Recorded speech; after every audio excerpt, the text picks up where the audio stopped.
And I'm going to come over here to kind of demonstrate what we talked about. My name is Quentin James, and I co-facilitated the first session on youth leadership in our movement with Lillian. Sorry, Lillian, I'm thinking of your last name. Anyways, three of the takeaways that we talked about is that in our movement we have to continue to engage and educate and develop young leaders because one of the questions was, are young people really engaged in our movement? And the answer was when they're exposed to it, yes. So we have to continue to engage, educate, and train young people and young leaders in our movement.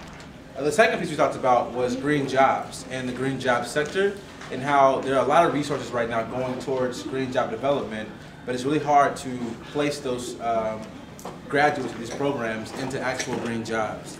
And so one of the things we have to do is continue to identify green jobs and place people in, but also to redefine what a green job is. We talked about that all of us who are here right now, we're green job employees, if you want to frame it that way.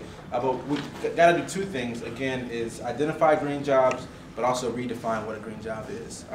And lastly, we talked about youth innovation. And whenever faced with problems, our generation seems to have solutions. The past 10 years, we have bankrupt companies like, what's the book company? The book company that just went out.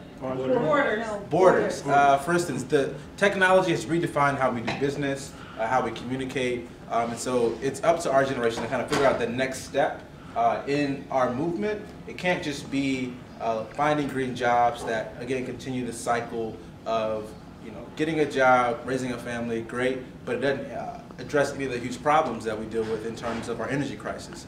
And so we talked about kind of some international investments, looking to expand our framework of how we're going to actually address these huge energy problems. So I think I covered all 3 points, correct, everybody? Awesome. All right. Thank you.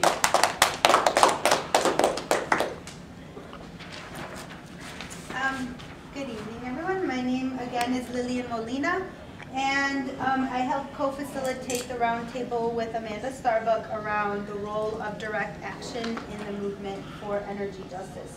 And 3 of the points that we hit on specifically were demystifying direct action, making sure that people understand the difference between nonviolent direct action, which is usually unarrestable action, such as holding vigils in the community, or doing softer actions as opposed to the civil disobedience, which a lot of times can lead to arrest.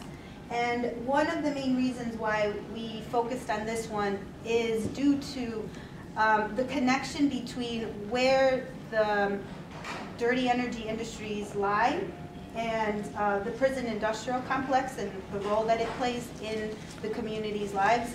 For me personally, it's hard to encourage the young people from my community to engage in an activity that can be arrestable because they are stopped literally on a day-to-day basis by the police. But we decided, I'm going to jump to this one, that it is really important to also have the political education while we're demystifying the differences between the nonviolent direct action and the civil disobedience, and the history of movement building, right? Because historically, frontline communities have risked arrests, right? And one thing that is helping me break out of my personal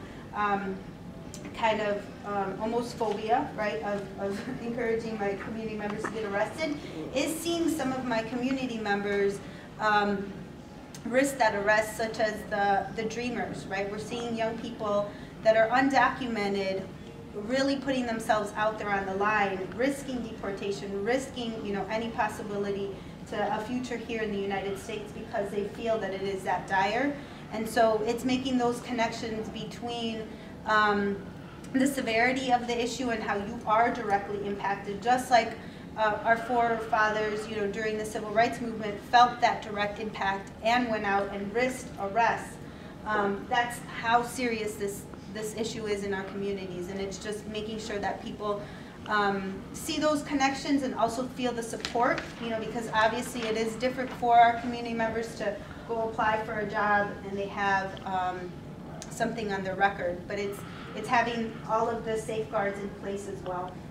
And then the third point that we touched on is the openness of communities to accept allies, meaning, you know, there are people out there that are willing to risk arrest, that come with a certain level of privilege, that don't face as many of the adverse effects of getting arrested, and how we work together with them so that way our community's fights are being moved forward in a way that is in partnership and not trying to co-opt our work.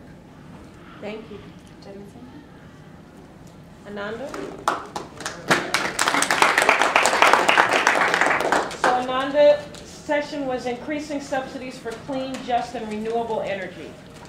So we unfortunately lost most of the people we had our discussion with, or a few of our, but we had a good discussion.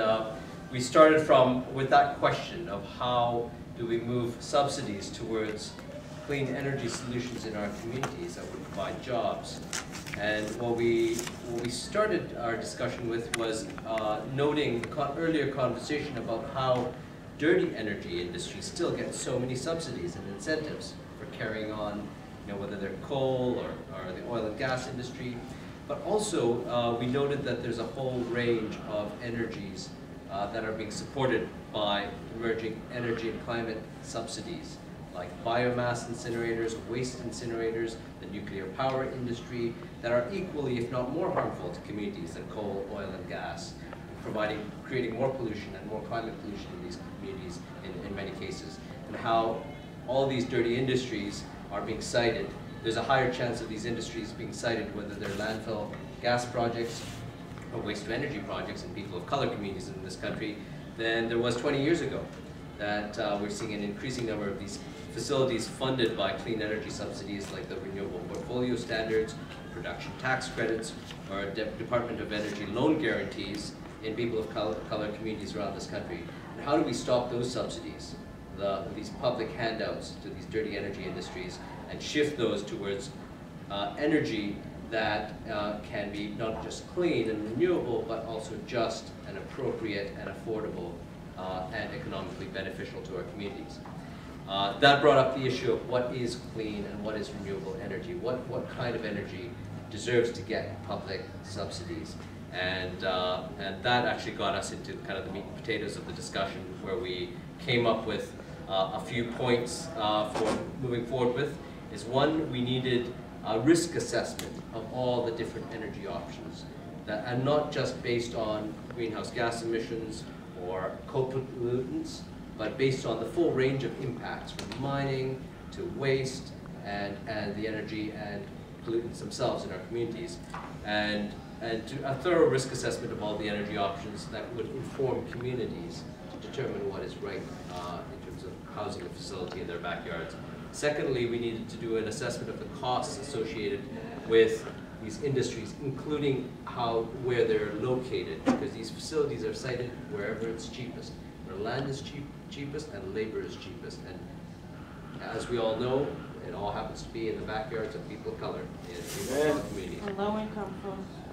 And the costs associated with these industries should also include all the externalized costs of all the public health impacts that these, and the ecological impacts and the economic burdens that these industries have historically to today create in these communities. Finally, we discussed that we needed an economic strategy moving forward that really looked at how do you replace what is being historically oppressive in terms of increased burdens, pollution burdens, but also an unjust sharing of benefits from these industries and energy industries. So how does an economic strategy for a clean energy economy address the issues, the core issues of environmental justice, reducing burdens and increasing benefits?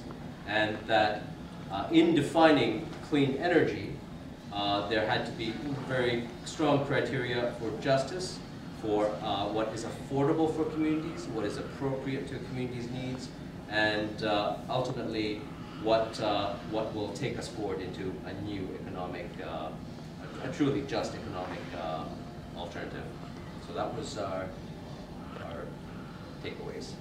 Thank you, Ananda. And can I ask that people take those sheets and give them to Jackie so that she will have it as a written record of sort of our summations. Felicia? And say the name of your section.